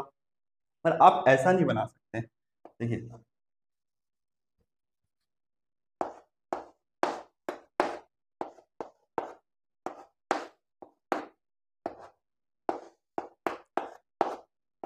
इसका एक गलत स्ट्रक्चर होगा फ्रेंड। यहाँ पे जो आपका लेस इलेक्ट्रोनेगेटिव एटम है उसने क्या किया है, परपेंडिकुलर ऑर्बिटल के साथ बॉन्ड बना लिया। लेस इलेक्ट्रोनेगेटिव एटम जो होगा वो जो प्लेन में ऑर्बिटल है उसी के साथ बॉन्ड बनाएगा। उसके बाद यदि मोर इलेक्ट्रोनेगेटिव एटम बच जाए तो प्लेन में ऑर्बिटल है तो उसके साथ उसको बॉन्ड बनाना ही पड़ेगा। जब तक लेस इलेक्ट्रोनेगेटिव एटम है तब तक मोर इलेक्ट्रोनेगेटिव एटम जो है वो प्लेन वाले ऑर्बिटल के साथ बॉन्ड नहीं बनाएगा। जैसे इस केस में देखिए, पर यदि अब लेस इलेक्ट्रोनेगेटिव एटम खत्म हो चुका है, इस केस में दो ही था और एक पोजीशन बचा हुआ था प्लेन प्लेन वाले ऑर्बिटल में, तो उसके साथ उसको बॉन्ड बनाना पड़ा। ठीक है, ठीक है ना। इस तरीके से आप क्या कर सकते हैं फ्रेंड, बेंड रूल की हेल्प से किसी भी मॉलिक्यूल का करंट स्ट्रक्चर बता सकते हैं। ठीक है, ठीक है ना। चलिए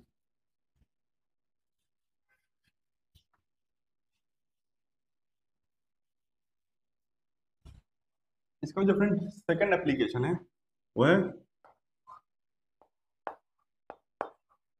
comparison of bond angle, bond length, bond angle bond.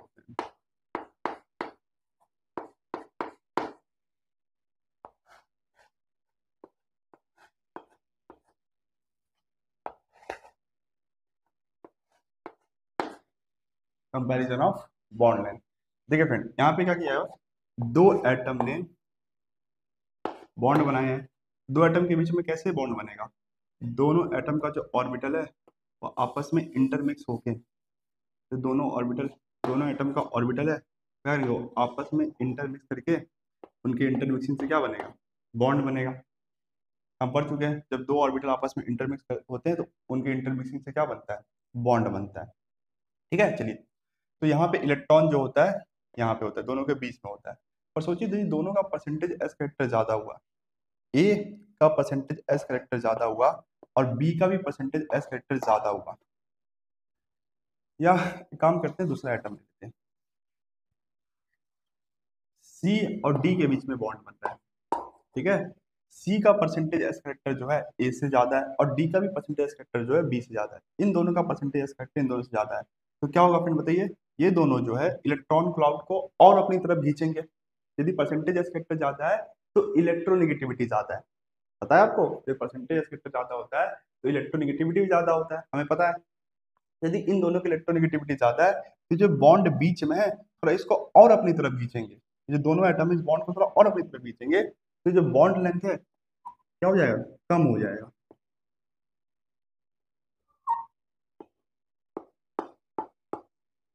समझ में आ रहा है, पहले यहाँ पे बीच में था इलेक्ट्रॉन क्लाउड, अब यदि इन दोनों का परसेंटेज फैक्टर ज्यादा होगा तो ये दोनों क्या करेंगे, अपनी तरफ खींचेंगे ना। देखो इसको थोड़ा दोनों अपनी तरफ खींचेंगे, ये भी अपनी तरफ खींचेगा और ये भी अपनी तरफ खींचेगा, तो जो बॉन्ड लेंथ है क्या होगा, कम होते जाएगा। तो दोनों एटम का यदि परसेंटेज एस फैक्टर बढ़ जाता है, ये दोनों एटम का परसेंटेज एस फैक्टर बढ़ता है तो क्या होता है, बॉन्ड लेंथ जो होता है डिक्रीज होता है, क्योंकि परसेंटेज एस फैक्टर बढ़ने से इलेक्ट्रोनेगेटिविटी बढ़ता है और इलेक्ट्रोनेगेटिव बढ़ता है, इलेक्ट्रॉन के पुल करने की एबिलिटी भी बढ़ेगा। तो पहले बीच में होगा इलेक्ट्रॉन क्लाउड और जैसे जैसे इलेक्ट्रोनेगेटिविटी बढ़ता जाएगा ये क्या होगा, बॉन्ड लेंथ जो है छोटा होता जाएगा, ये दोनों अपनी तरफ इलेक्ट्रॉन को खींचते जाएंगे। समझ में आ रहा है, समझ में आ रहा है नहीं। चलिए हम लिख सकते हैं फ्रेंड, जो बॉन्ड लेंथ होता है, जो आपका बॉन्ड लेंथ होता है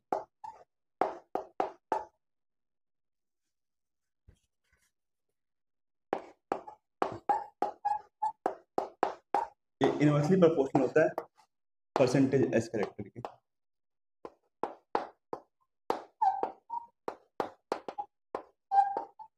बोल सकते हैं ना, जो आपका बॉन्ड लेंथ होता है ये इनवर्सली प्रोपोर्शनल होता है परसेंटेज एस करेक्टर के। जैसे जैसे परसेंटेज एस करेक्टर बढ़ता जाता है बॉन्ड लेंथ जो है कम होते जाता है।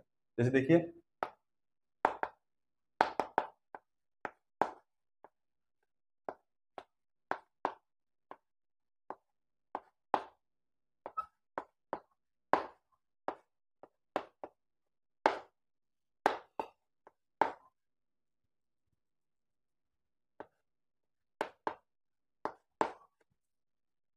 इसमें हमें क्या करना है, कार्बन और हाइड्रोजन बॉन्ड लेंथ को कंपेयर करना है।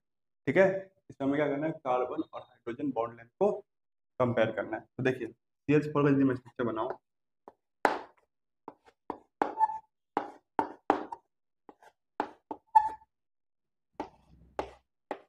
उसके बाद में CH3F का स्ट्रक्चर बनाऊं,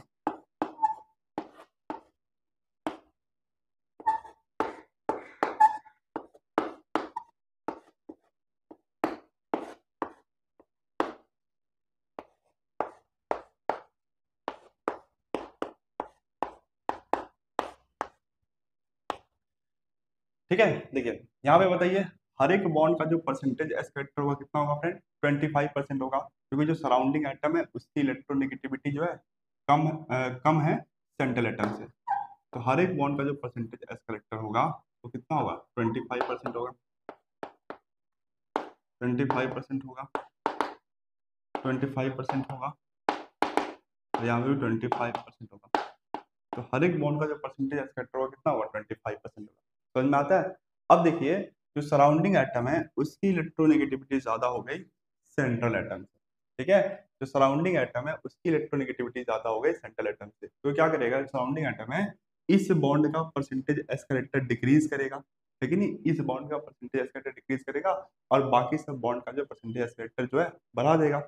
ठीक है नहीं। तो मानते हैं कि पहले इसका 25 था और इसने अभी इसका क्या किया, 3%, मान लेते हैं इसे 3% ने क्या किया, परसेंटेज एस करेक्टर डिक्रीज कर दिया। तो इन तीनों बॉन्ड का 3% इंक्रीज कर देगा, तो 1% इसका इंक्रीज हो जाएगा और 1% इसका इंक्रीज हो जाएगा और 1% इसका इंक्रीज हो जाएगा। ठीक है।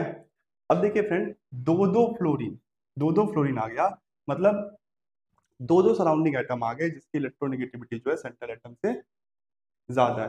तो ये भी क्या करेगा, इस बॉन्ड का परसेंटेज एस्केलेटर 3% कम करेगा और ये भी इस बॉन्ड का परसेंटेज एस्केलेटर 3% कम करेगा। तो पहले इसका 25 था, अब ये हो गया 22 और ये भी हो गया 22।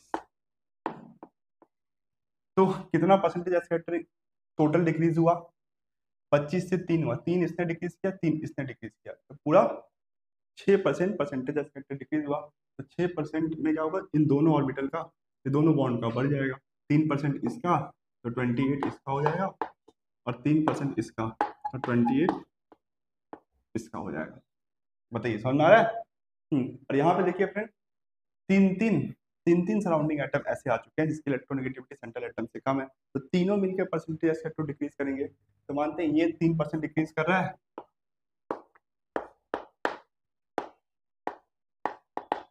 और ये भी 3% डिक्रीज कर रहा है और ये भी 3% डिक्रीज कर रहा है, तो तीनों मिलकर 3-3% डिक्रीज हुआ, तो 9% जो है परसेंटेज फैक्टर जो है इस बॉन्ड का इंक्रीज हो जाएगा। तो पहले कितना था, 25, और अब कितना हो जाएगा, 34। ठीक है। अब देखिए इस सी एच बॉन्ड को आप पकड़ लीजिए, इस सी एच बॉन्ड को देखिए, इस सी एच बॉन्ड को देखिए, इस बॉन्ड को देखिए और इसको देखिए, सबसे ज्यादा परसेंटेज एस्केलेटर कौन से सी एच बॉन्ड का है, इस सी एच बॉन्ड का सबसे ज्यादा परसेंटेज एस्केलेटर है।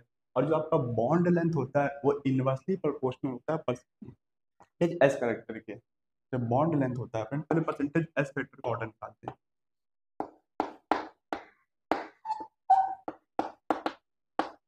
परसेंटेज एस करेक्टर सबसे ज्यादा किसका है, CF3H, फिर इसके बाद CF2H2, इसके बाद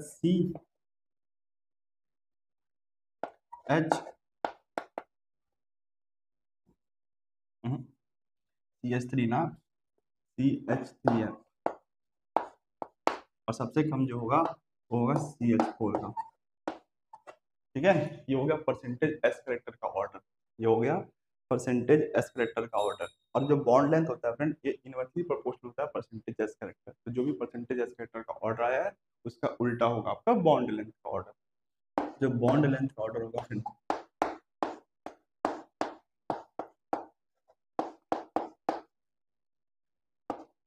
उसमें CF3H का सबसे कम हो जाएगा क्योंकि इसका परसेंटेज एस करेक्टर सबसे ज्यादा है। उसके बाद CF2H2, CH3F और सबसे ज्यादा बॉन्ड लेंथ किसका होगा? CH4 का। बताइए, समझ में आ रहा है? इस तरीके से हम क्या कर सकते हैं, बेंट रूल के यूज से हम किसी भी अलग अलग मॉलिक्यूल का बॉन्ड लेंथ कंपेयर कर सकते हैं। ठीक है, अलग अलग मॉलिक्यूल में सेम टाइप के बॉन्ड लेंथ को कंपेयर कर सकते हैं। जैसे यहाँ पे CH बॉन्ड लेंथ को ही कंपेयर कर सकते हैं, आप CH बॉन्ड लेंथ को CF बॉन्ड लेंथ से कंपेयर नहीं कर सकते। ठीक है, समझ में आया? तो बॉन्ड लेंथ होता है फ्रेंड इनवर्सली प्रोपोर्शनल होता है परसेंटेज ऑफ कैरेक्टर। क्यों? जैसे जैसे परसेंटेज ऑफ कैरेक्टर बनता है, बढ़ता है, तो सराउंड जो सेंट्रल एटम है उसका इलेक्ट्रोनेगेटिविटी बढ़ता है, तो इलेक्ट्रॉन की पुल करने की एबिलिटी भी बढ़ता है। तो जो पहले इलेक्ट्रॉन बीच में था, अब दोनों अपनी तरफ और पुल करने लगेंगे, तो उनका बॉन्ड लेंथ क्या हो जाएगा? डिक्रीज होता जाएगा। ठीक है, ठीक है ना? चलिए,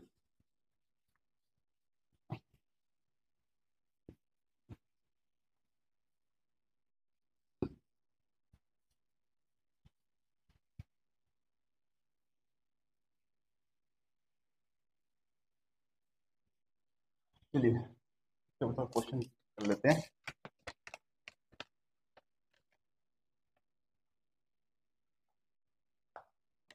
compare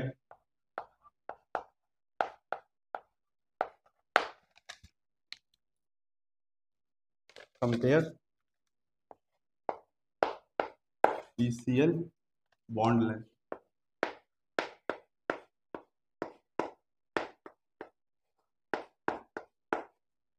length in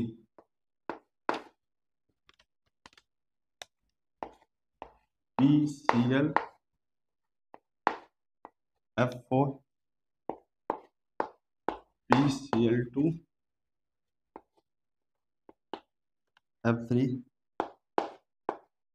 PCl4 F। ठीक है, आपको क्या करना है, PCl बॉन्ड लेंथ जो है वो कंपेयर करना। ठीक है, चलिए, तो सबसे पहले तो इसका स्ट्रक्चर बनाते हैं।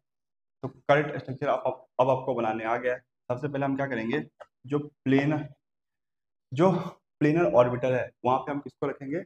लेस इलेक्ट्रोनेगेटिव एटम को रखेंगे। तो दोनों में से लेस इलेक्ट्रोनेगेटिव कौन है? क्लोरीन। तो क्लोरीन को हम कहाँ पे रखेंगे? प्लेनर पोजीशन पे रखेंगे। ठीक है, उसके बाद अब हमारे पास कोई भी पॉसिबिलिटी नहीं है कि नहीं, तो हमें क्या करना पड़ेगा, क्लोरीन को भी प्लेनर प्लेनर पोजीशन पे रखना होगा। ठीक है, ये इसका करेक्ट स्ट्रक्चर होगा।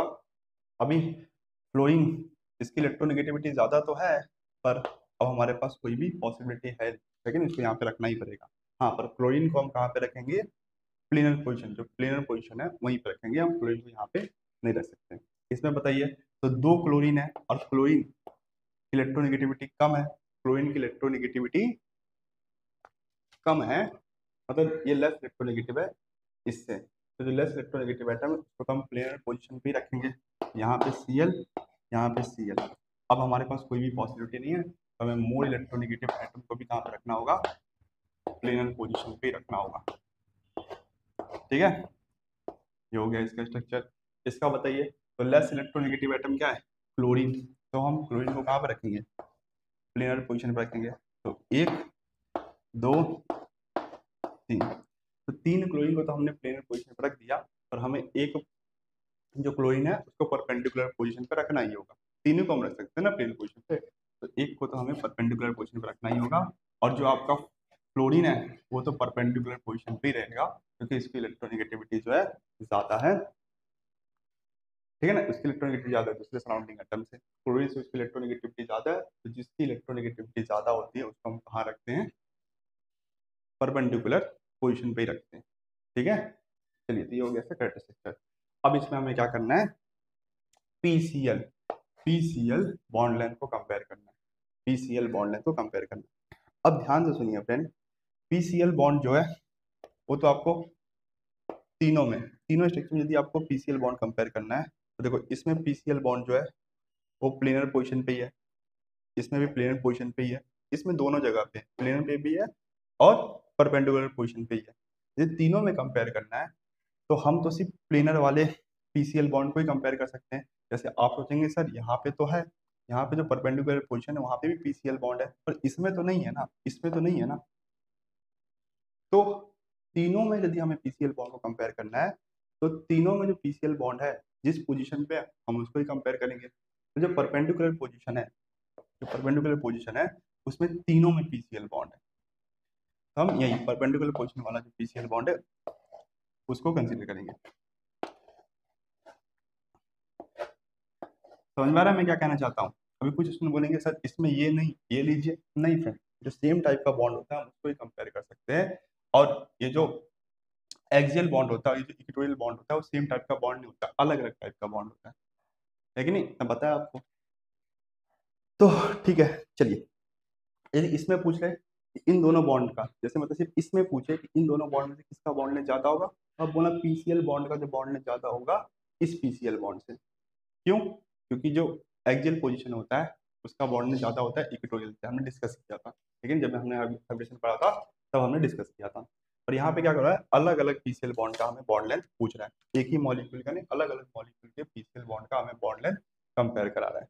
ठीक है चलिए देखिए, अब फ्रेंड ध्यान से सुनना, ये प्लेन जो प्लेन में जो बॉन्ड है, जो प्लेन में बॉन्ड है उसके ऊपर कुछ भी इफेक्ट नहीं दिखता है इस परपेंडिकुलर बॉन्ड का। जो परपेंडिकुलर बॉन्ड है उसका कोई भी इफेक्ट नहीं दिखता है इस प्लेन में जो भी बॉन्ड है। अब देखो यहाँ पे जो सराउंडिंग एटम आया वो क्या करेगा, इसका इलेक्ट्रोनेगेटिविटी डिक्रीज करेगा, ठीक है, इसका इलेक्ट्रोनेगेटिविटी डिक्रीज करेगा, पर इन सब का नहीं बना सकता वो, क्योंकि परपेंडिकुलर पोजीशन है, परपेंडिकुलर पोजीशन में जो भी कुछ होता है उसका कुछ भी इफेक्ट हमें इस प्लेन में देखने को नहीं मिलता है। ये याद रखना, जब भी आपको ट्राइगोनल बाइपिरामिडल स्ट्रक्चर दिखे तो परपेंडिकुलर पोजीशन का कुछ भी जो इफेक्ट होता है वो प्लेनर स्ट्रक्चर पर हमें देखने को नहीं मिलता है। ठीक है, तो अब इसके और इसके इफेक्ट को कंसीडर नहीं करेंगे तीनों में, इसमें भी और इसमें भी, तीनों के इफेक्ट को कंसीडर नहीं करेंगे। अब इन दोनों के इफेक्ट को यहाँ पे कंसीडर करेंगे, अब इन दोनों के इफेक्ट को यहाँ पे कंसीडर करेंगे, और आप क्या करेंगे, इन दोनों के इफेक्ट को यहाँ पे कंसीडर करेंगे। ठीक है, इन दोनों के इफेक्ट को आप कंसीडर नहीं करेंगे। ठीक है चलिए, तो इसके केस में बात करते हैं फ्रेंड। तो इसके केस में बताइए, प्लेन में जो ऑर्बिटल्स है उनका हाइब्रिडेशन क्या है, sp2 है कि नहीं। जो प्लेन में जो ऑर्बिटल है उनका हाइब्रिडेशन क्या है, sp2।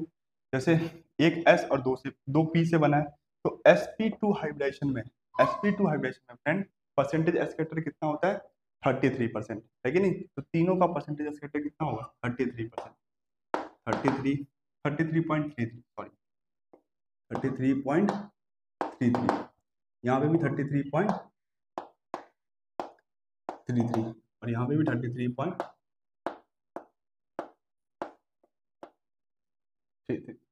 बताइए समझ में आ रहा है। तो sp2 हाइब्रिडेशन में क्या होता है, जो परसेंटेज एस फैक्टर होता है 33.33 होता है, और यहाँ पे तीनों सराउंडिंग एटम जो है सेम है। इसको नहीं देखना है, अभी कुछ लोग इसको भी देख रहे हैं, इसको भी देखना नहीं, जो प्लेन में तीन बॉन्ड है उसको ही देखना है। तो प्लेन में तीनों बॉन्ड है, उन तीनों में जो सराउंडिंग एटम है सेम है, तो हर किसी का जो परसेंटेज, हर एक बॉन्ड का जो परसेंटेज फैक्टर होगा क्या होगा, सेम होगा। अब देखिए फ्रेंड, ये जो सेंट्रल एटम है, ये आपका सेंट्रल एटम है, और ये सराउंडिंग एटम है। अब अलग अलग टाइप के सराउंडिंग एटम है, मतलब अब जो सराउंडिंग एटम है सारे के सारे सराउंडिंग एटम की इलेक्ट्रोनेगेटिविटी सेम नहीं है, तो इस केस में क्या होगा, परसेंटेज फैक्टर चेंज होता है। और इन तीनों से बताइए मोर इलेक्ट्रोनेगेटिव कौन है, ये। यदि ये मोर इलेक्ट्रोनेगेटिव एटम है तो ये क्या करेगा, परसेंटेज एस फैक्टर डिक्रीज करेगा, ये परसेंटेज एस फैक्टर डिक्रीज करेगा, और ये लेस इलेक्ट्रोनेगेटिव एटम है, लेकिन ये क्या करेगा, परसेंटेज एस फैक्टर को बढ़ाएगा।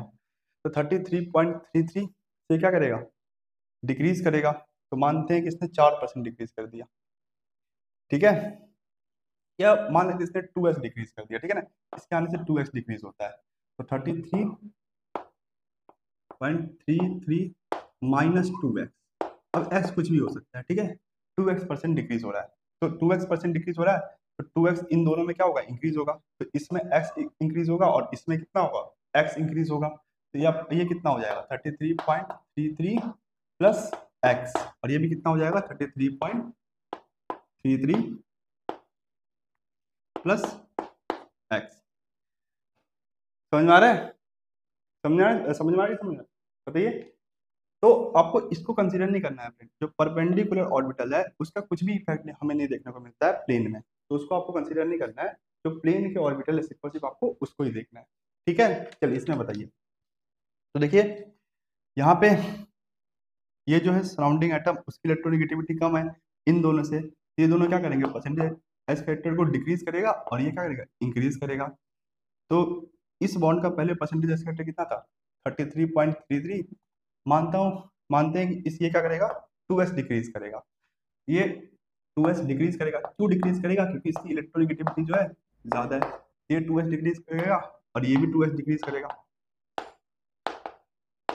ये 2s डिक्रीज करेगा फ्रेंड, और ये भी 2s डिक्रीज करेगा। तो पूरा दोनों ने मिलाकर कितना डिक्रीज किया, 4x, इसने 2x और इसने 2x, तो इसका कितना बढ़ जाएगा, इसका 4x बढ़ जाएगा। तो 33.33 प्लस 4x। समझ में आ रहा है, समझ में आ रहा है, बताइए फ्रेंड। तो अब बताइए फ्रेंड, सबसे ज्यादा परसेंटेज एस फैक्टर किसका, इसका देखो 33.4x है, इसका 33.33 प्लस x है, इसका 30 पूरा 33.33 है। इसका परसेंटेज एस फैक्टर ज्यादा। यदि हम परसेंटेज एस फैक्टर का ऑर्डर निकाले फ्रेंड, यदि हम परसेंटेज एस कैरेक्टर का ऑर्डर निकाले और परसेंटेज एस फैक्टर भी पीसीएल बॉन्ड का, तो उसमें सबसे ज्यादा कौन होगा आपका, ये पीसीएल F4, फिर PCl2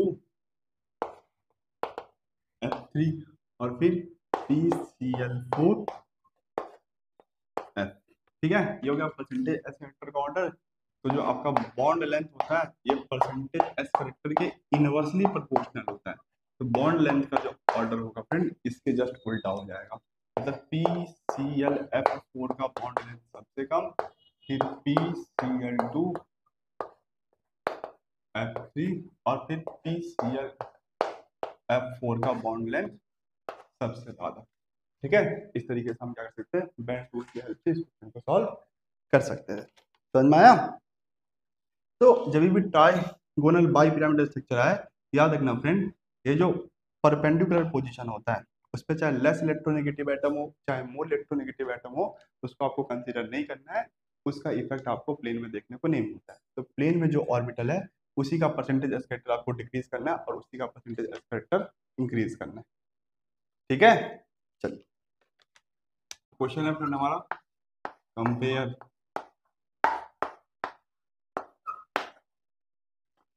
SO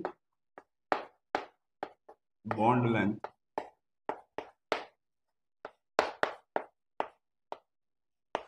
in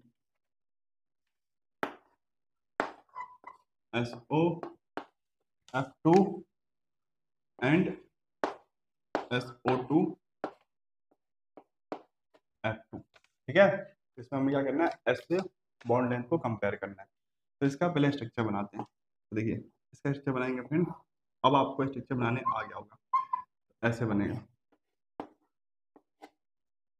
फ्लोरीन और फ्लोरीन। ठीक है, इसका हाइब्रिडेशन निकल के आएगा sp3 और sp3 हाइब्रिडेशन जो शेप होता है टेट्राहेड्रल और मिनिमम रिपल्सन पोजीशन का हमको उसको लोन पे रखना है। ये हो जाएगा आपका स्ट्रक्चर, और यदि इसका स्ट्रक्चर बनाएंगे तो ऐसा निकलेगा।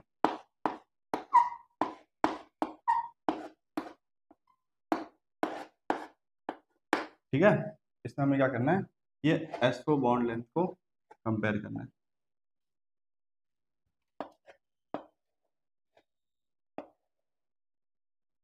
ठीक है, एसओ बॉन्ड लेंथ को कंपेयर करना है।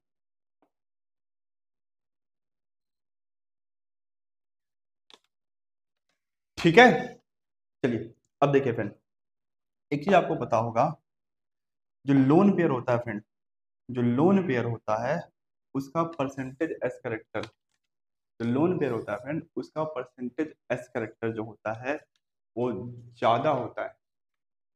ठीक है, लोन पेयर जो होता है उसका परसेंटेज करेक्टर जो होता है बहुत ज्यादा होता है डबल बॉन्ड और सिंगल बॉन्ड के कंपैरिजन। तो मानते हैं कि इस पूरे हाइब्रिडाइजेशन में परसेंटेज एस फैक्टर जो है 100% है। मैं एक्सप्लेन करने के लिए आपको ये डाटा ले रहा हूँ, ये एग्जैक्ट डाटा है नहीं। तो मानते हैं इस पूरे हाइब्रिडेशन में परसेंटेज एस फैक्टर जो है वो 100% है। तो लोन पेयर का ज्यादा होता है, इसका हो जाएगा 40%। ठीक है, इसका हो जाएगा 40%। और लोन पेयर के बाद जो फ्रेंड आपका डबल बॉन्ड होता है उसका भी परसेंटेज फैक्टर ज्यादा होता है। सबसे ज्यादा लोन पेयर का, फिर डबल बॉन्ड का या मल्टीपल बॉन्ड का और फिर सिंगल बॉन्ड का। तो इसका परसेंटेज फैक्टर जो है कितना हो गया, 40% हो गया। और इसका कितना हो जाएगा, इसका हो जाएगा आपका, मानते हैं 30%। और इसका जो हो जाएगा कितना, 50% और 50%। तो ऐसा होगा कुछ परसेंटेज इसका। ठीक है, ठीक है ना, ये हो गया परसेंटेज फैक्टर। तो यहाँ पे जो आपका एच डबल बॉन्ड ओ, उसका परसेंटेज फैक्टर कितना है, 30%। मैं फिर से बता रहा हूँ फ्रेंड, ये एग्जैक्ट डाटा है नहीं, बस मैंने आपको एक्सप्लेन करने के लिए माना है। ठीक है, चलिए यहाँ पे बताइए। तो देखो यहाँ पे ऐसे बॉन्ड का यदि परसेंटेज फैक्टर मैंने यहाँ पे 15% लिया है, यहाँ पे 15% ही ले लेता हूँ। 15% इसका हो गया और 15% इसका हो गया। समझ में आ रहा है? यहाँ पे भी यदि मैंने ऐसे बॉन्ड का परसेंटेज फैक्टर 15% माना है, मैंने भी यहाँ पे 15% मान लिया और यहाँ पे 15% मान लिया। तो पूरा परसेंटेज फैक्टर कितना होगा, 100%। जिसमें से 15% इसने ले लिया, 15% इसने ले लिया, तो पूरा कितना बचा हुआ है, 70%। अब 70% जो है, क्योंकि दोनों आइडेंटिकल है, यहाँ पे भी ऑक्सीजन डबल बॉन्ड से जुड़ा हुआ है, यहाँ पे भी ऑक्सीजन डबल बॉन्ड से जुड़ा हुआ है, तो 35% इसका हो जाएगा और 35% जो है इसका हो जाएगा। समझ में आ रहा है आपको? तो 35% इसका, 35% इसका। तो अब बताइए इस एसओ बॉन्ड लेंथ का परसेंटेज एस्पेक्टर कितना है? इस एसओ बॉन्ड का परसेंटेज एस्पेक्टर जो है 35% है, और इस एसओ बॉन्ड का परसेंटेज एस्पेक्टर कितना है, 30 है। यदि हम परसेंटेज एस करेक्टर का ऑर्डर लिखे फ्रेंड,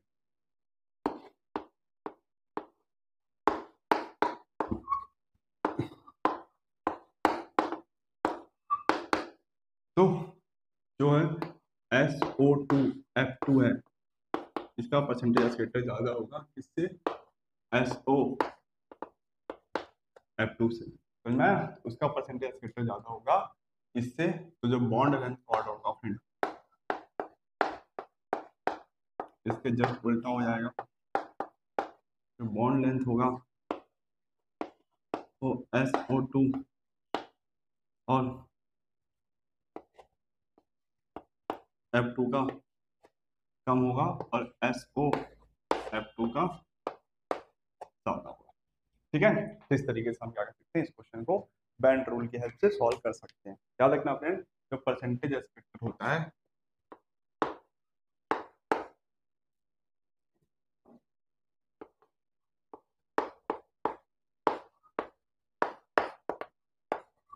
सबसे ज्यादा होता है लोन पेयर का, फिर मल्टीपल बॉन्ड का, एमबी मतलब मल्टीपल बॉन्ड, और फिर आपका सिंगल बॉन्ड का।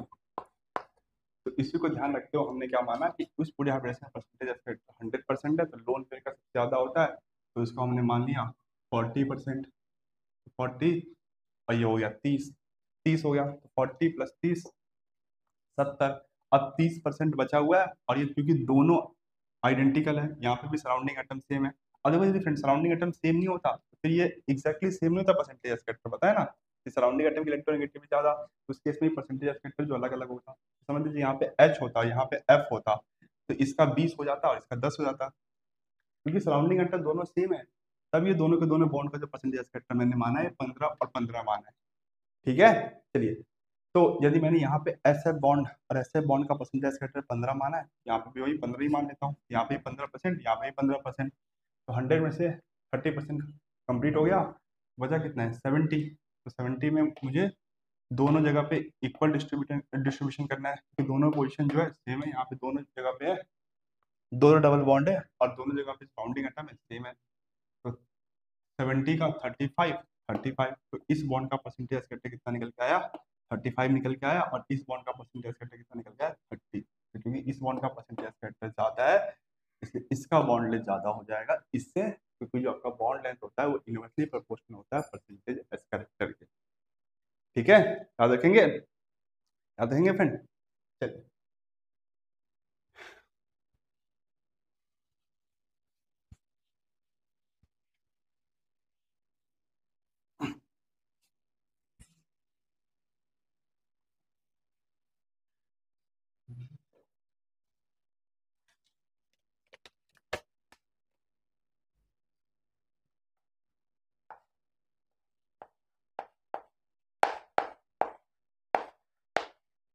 कंपेयर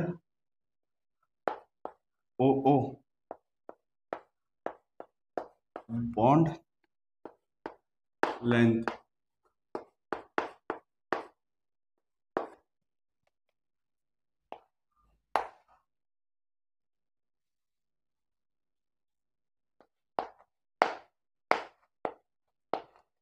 H2O2 और O2F2, ठीक है। हमें क्या करना है, H2O2 और O2F2 का क्या कंपेयर करना है फ्रेंड, H2O2 और O2F2 में O बॉन्ड लेंथ कंपेयर करना है। पहले इसका एक स्ट्रक्चर बना लेते हैं, ठीक है। ये एक रफली स्ट्रक्चर है। वैसे H2O2 का जो स्ट्रक्चर होता है वो ओपन बुक लाइक स्ट्रक्चर होता है कि नहीं। H2O2 का जो स्ट्रक्चर होता है वो ओपन बुक लाइक स्ट्रक्चर होता है, हम हाइड्रोजन में पढ़ते हैं इसके बारे में। यहाँ पे ऑक्सीजन के पास 2 लोन पेयर होगा, तो एक लोन पेयर, 2 लोन पेयर। इस भी ऑक्सीजन के पास 2 लोन पेयर होगा, एक लोन पेयर, 2 लोन पेयर। तो यहाँ पे देखिए फ्रेंड,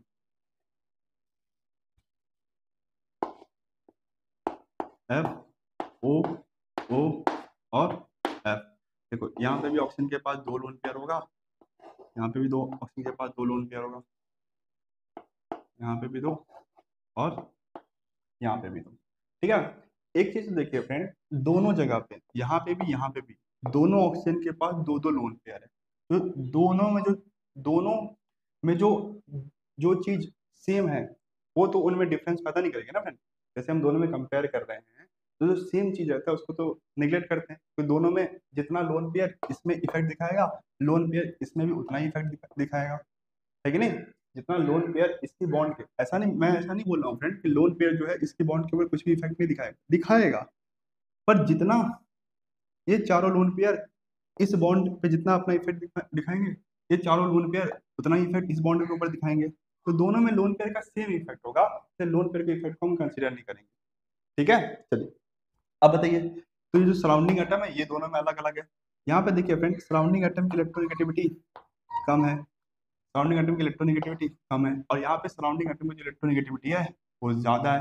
यदि सराउंडिंग एटम की इलेक्ट्रोनेगेटिविटी ज्यादा है तो ये क्या करेंगे, इस बॉन्ड के परसेंटेज स्कैटर्ड को डिक्रीज करेंगे, इस बॉन्ड के परसेंटेज स्कैटर्ड को डिक्रीज करेंगे, और दोनों मिलके इस बॉन्ड के परसेंटेज स्कैटर्ड क्या करेंगे, इंक्रीज करेंगे। दोनों मिलके क्या करेंगे, इस बॉन्ड के परसेंटेज स्कैटर्ड को इंक्रीज करेंगे।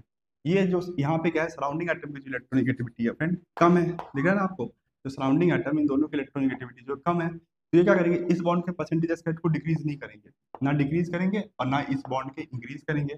पर क्योंकि यहाँ पे देखिए सराउंडिंग एटम की इलेक्ट्रोनेगेटिविटी कम है, तो दोनों मिलके इस बॉन्ड के परसेंटेज स्कैटर को डिक्रीज करेंगे और इस बॉन्ड के परसेंटेज स्कैटर को इंक्रीज करेंगे। तो यहाँ पे O और O के बीच का जो बॉन्ड है उसका परसेंटेज स्कैटर ज्यादा होगा इसके कंपैरिजन में, है कि नहीं। यहाँ पे जो O और O बॉन्ड का जो परसेंटेज स्कैटर ज्यादा होगा इसके कंपैरिजन में। यदि हम परसेंटेज स्कैटर का ऑर्डर लिखें,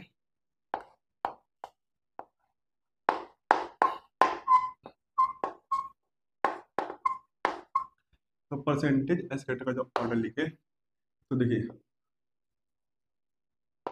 O2 F2 में ज्यादा होगा O2 और H2 का।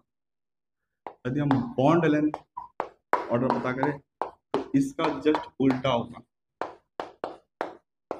मतलब O2 F2 का बॉन्ड लेंथ कम होगा और O2 और H2 का बॉन्ड लेंथ क्या होगा, ज्यादा होगा, ठीक है। इस तरीके से हम क्या करते हैं, बेंट रूल की हेल्प से बॉन्ड लेंथ को भी कंपेयर